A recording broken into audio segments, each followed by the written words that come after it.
if you go back to the home screen, what you'll actually see here is all of the markets. So you've got the Bitcoin market here, the Ethereum market, and the US dollar. What you can do is actually go through each of those markets by themselves. So if you put Bitcoin into your account and you want to buy coins with Bitcoin, you would look through this market. If you were to put Ethereum in, you would look into this market here to use Ethereum to purchase coins. Now, the only trick to be wary of is that when you move money in, just know that some of the coins that sit in the Ethereum market or the US dollar market don't appear in the Bitcoin market, and vice versa. There's some that sit in one, some that don't sit in the others. So you just need to do a bit of a quick checkup first before you actually put money in to try and use that market. All right, does this one actually contain the coin that I'm wanting to buy?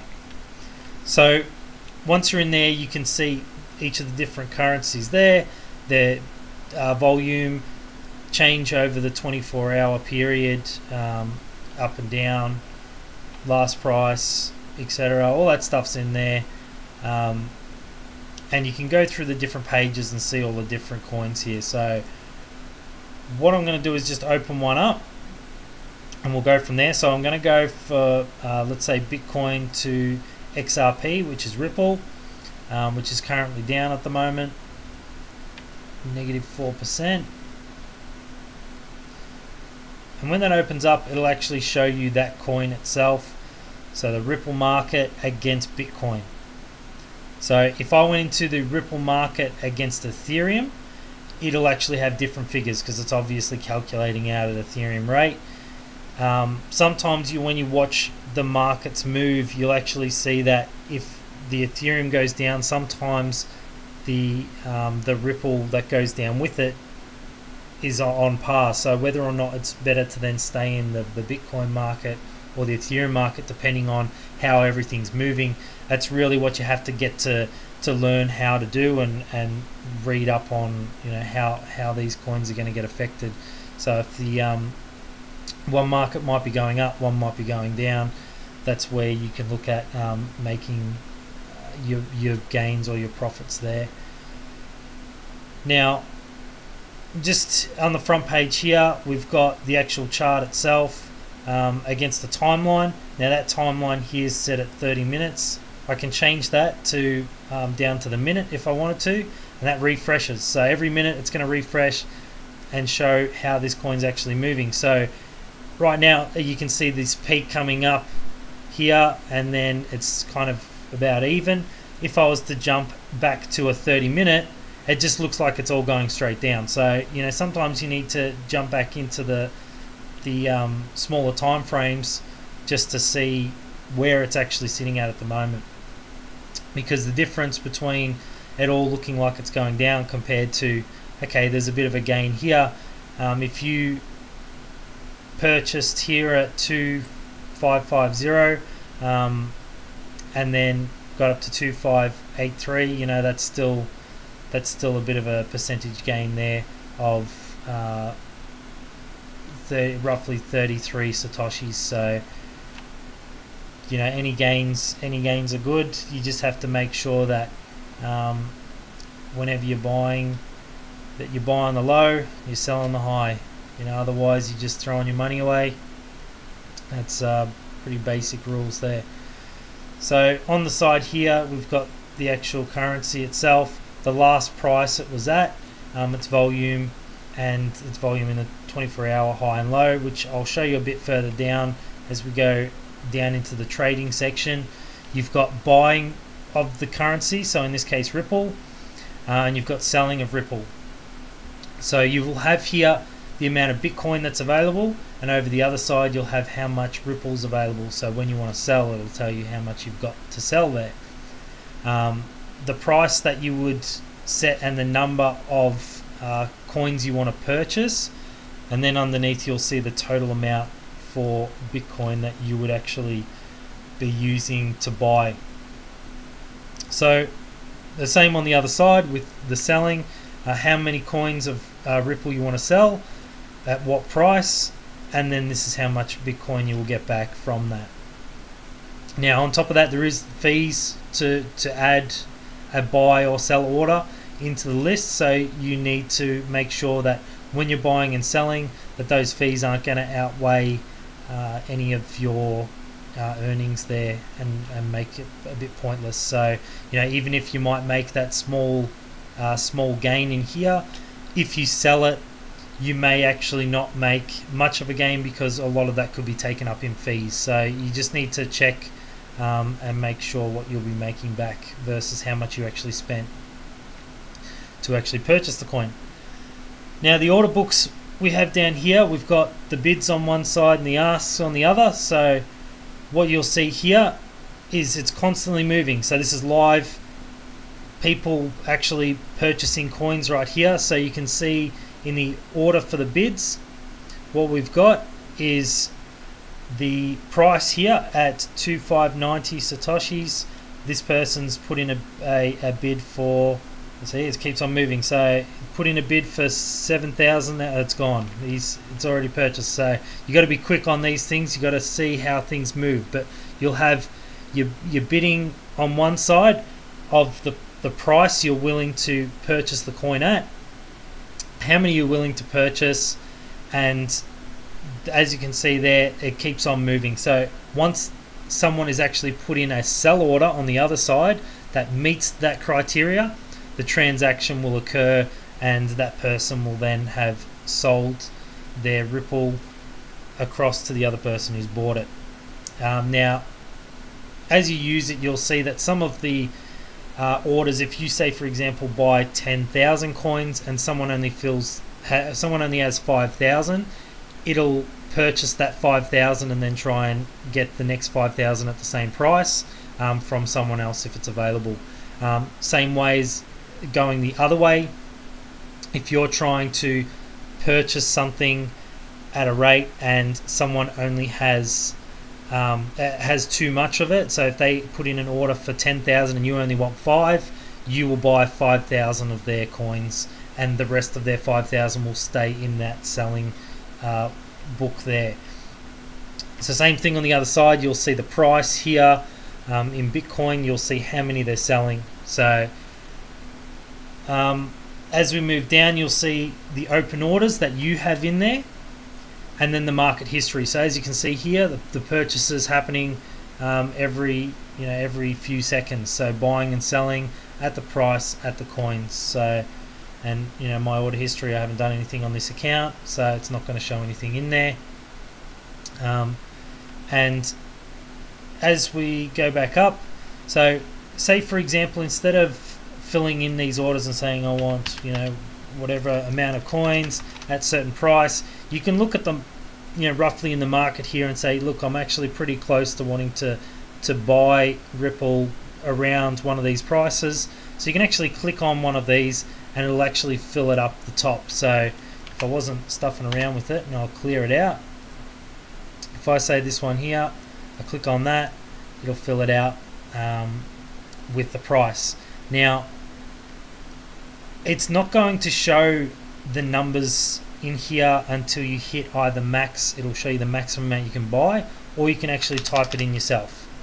So I can do 1,000, or I can just leave it at that. If I change the price from 8 down to 0 and click off, you'll see that the Bitcoin value has dropped down because I'm actually bidding at a lower price range. Now if you were to hit max, it'll calculate out the maximum amount that you can purchase in coins against that price. Since there's no Bitcoin in here, I can't buy any coins, but otherwise if there was, it would show what is available. Once you've filled in, so let's say for example I say 1,000 coins at that price at 2,580, what will happen is, and I actually hit buy and approve it, it'll actually go in the list down on the second page down in here. So that's already a page down, because as the market's moving so much, the market's obviously starting to go up and down. So as you can see, in the last couple minutes of me doing this, it's gone jumped up and down a little bit. It'll sit in there and it'll move up and down depending on whether or not it's how the market's traveling. Now, Bittrex did send out an email just recently. I will try and pull that up at some stage or find it, but basically what they're saying is they're adding in a new feature that automatically removes the orders after a certain time frame. Now I think that time frame's 30 days. I'll find that out, but basically that's to stop the amount of congestion in these order books. Some of the bids that have been put in there, if I go to the last bid that's in there, this is back when the Ripple was probably at some ridiculously low price. Someone's put that in there, and as you can see, it just jumps up and down. So if everyone was to leave their bids in, the books are going to be full, and that just slows everything down. So I think it's a bit of a good move from the actual Bittrex team to add that functionality in. As you come back in, have a look at some of these different markets again. You'll see they could completely change from the last day you're in there. So that's why trading like this can become quite a taxing thing to do in actually staying awake and keeping on top of the market, keeping on top of the news, and working out what's going to move, when it's going to move, when you should buy, when you should sell. So it can, I guess, a lot of people say that if you want to get into trading, you need to have balls of steel. I think that's amplified more when you're in the crypto space, because things are just so that fluctuating that you don't know what's going to happen sometimes. So if I was to place that order in, just to show you what will come up next, you can put your order in, and it'll say here your quantity, 1,000 Ripple coins at this price. That's the total that it would cost me in Bitcoin. Now there's that commission fee, like I was saying before. It is quite small. It's not a outrageous fee, but you just have to be aware that sometimes that can eat into your profits if you're buying and selling at minimal percentages. So if you're only going to sell a coin that you've only made a point something percent on, that could be eaten up by the commission itself. So from there you would hit confirm, and in this case it's insignificant funds, but once you hit that button it'll actually show up in the order book. And if you were to go back to your orders, or down here in the open orders, you'll see it down here, and you can cancel that at any stage, and you can pull that off the table basically. So Ripple, in the time we've been watching it, has done a bit of a jump, which is, if you were to purchase in here, sell up here, you make that bit of a gain there, which would be nice. So that's the real basics behind how to purchase those coins on the exchange. Now selling, the exact same thing. You fill it out, you want to sell all of them, you'd hit max, or just type the number you want, you put your sell order in, you wait until someone else purchases. Just a few little tips here on the chart itself. Now there's a few different styles you can actually do. Mine's just on the candlestick, which is this one here. If you were to do the bar, you would just get the line. So you get a little bit more information depending on what way you like to read it. It's all the same info, a line graph, not so much detail, and it's just different ways of looking at it. The other thing I'll just quickly show you is the studies. So there is a lot of stuff in here. I haven't even gone through and looked at half of this stuff yet. The only thing that I tend to look at is the Bollinger Bands, which, if I just want to show you here, I'll just add some colors to make it look a bit easier. If I was to create that, it tends to show a bit of a breakdown of what's happened in the past and what type of flow the medium of that coin has traveled in. So as you can see, it's following the path.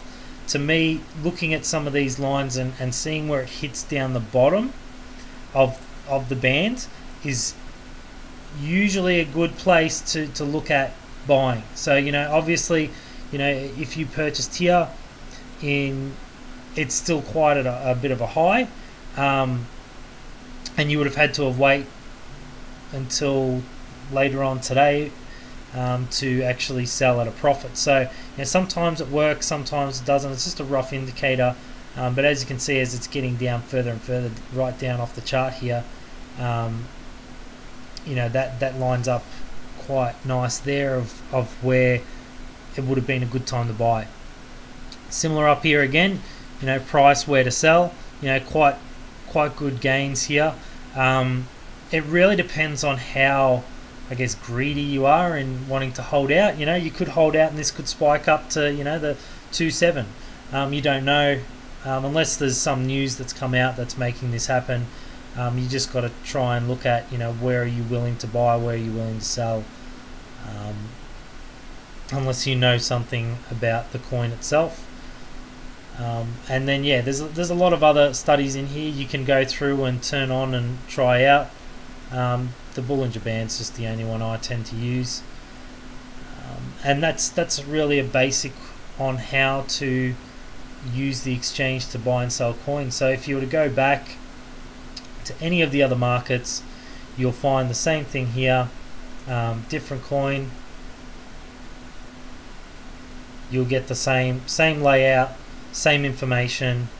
You fill out the orders the exact same way and go from there. So the last thing I just want to go through, back to the wallet, I just want to show how to get coins into this account, how to get coins out of this account. Now each of these currencies sitting in here has a plus and minus button. So that plus and minus is basically the account to add funds or withdraw funds, or add coins, withdraw coins.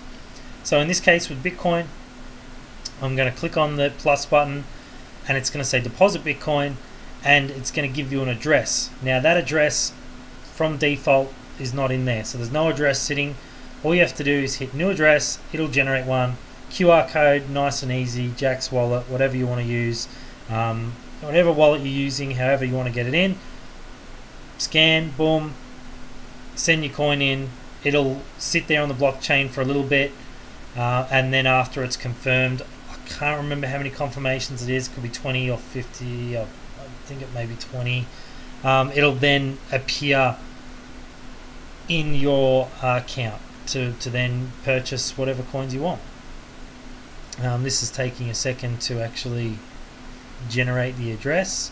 The same thing for Litecoin, for Ethereum, for any of them. You want to create an address, it'll create it from there, and at any stage you can go back in, have a look, and that address will be popped up in there. Now withdrawing Bitcoin or any of these coins out of the exchange, you use the minus button. Once you hit that, it'll pop up the address which you would put in from your own address that you want it to go to. So let's say, for example, the Jack's wallet, you would copy and paste it into there, the quantity of Bitcoin you want to take out, and it'll obviously give you a fee there to withdraw it, which is the mining fee that would then send it to that wallet. Once you hit withdraw, it'll either do one or two things. You've got a straight withdrawal that'll go through, or when you've set up your account in the settings, you can set it up to require the authentication 6-digit code prior to actually withdrawing, so it stops people, if for some reason they do get into your account, they can't move coins out of there, because they would need to get your code, which would be on your phone. And then once that's done, it'll then show that balance withdrawn from your available balances. Some of the coins can move to your wallets, so like I showed in the tutorials for the wallets, Jackson, Exodus, there's there's different coins that are available to be stored in those wallets. Not all of them can be. I do have coins that there's no wallet that accepts them. I just have to leave them in the exchange. Now the downside there is that if an exchange does go down and you have money sitting in that account and that exchange does not come back up, then you've lost it. Whereas there's no way of getting that back. Whereas if you've taken that coin out of the exchange, placed it into your wallet, if you want to keep it there long term, etc., it's there, it's safe. You've got it. It's not relying on someone else to keep an account up and running on a server. So that's really up to personal preference. I've seen people that won't hold any money in the exchange. They'll move money in and then do what they need to do, move money out. They cop the transaction fee to move it in and out, but for them that's how they want to do for their security risk. Whereas on the other hand, I've seen people leave $100,000 in an account balance. So if the exchange does go down, see you later. So that's pretty much it for the Bittrex exchange. Now there's other things that are going to be in here that want to know over time. There's a lot of stuff in the help menu. You can go through and get a bit more info in there. Go through, have a play around. You learn by trying things out. That's how I ended up learning how to use this. Just be careful when you're actually placing any orders that you do look at the price and it is right. The last thing you want to do is have a zero in the wrong place. Other than that, that's really about it. You'll find over time when you're in an exchange, you're going to have a million windows open on the screen, all these different tabs. That's normal. Don't freak out about it. You'll then tend to have a bunch of other screens open with news and try and sit there and watch. It can become addictive. I've been up to 2-3 in the morning just to make a 2% gain, but when you do it, it's good fun. So I'd recommend to anyone that start off small. Just put in there what you're willing to lose up front. At the end of the day, you still keep the coin until you sell it, so you only really lose out if you sell it. But if the coin does drop off quite severely in price, just be wary that that can be a loss that you may not recover. But with any type of trading, there's ebbs and flow. You might lose some on one coin, down 5%. You might make 10% on the next one. So just take it slow to begin with. Just have fun with it. See how you go. So that's really about it for the Bittrex exchange one for the moment. If anyone wants me to do any follow-up videos on the Bittrex exchange or any of the other videos, just leave a comment in the Discord channel under the tutorials page. I'll try and solve those questions in another video for you guys. Now, I will do other exchanges, do a run through of other ones, and each of them have their own little quirks on how to set them up and use them, but I'll go through them one by one.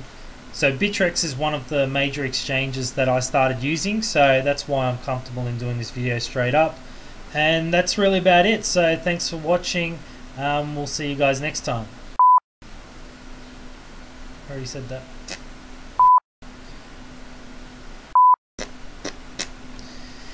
So if you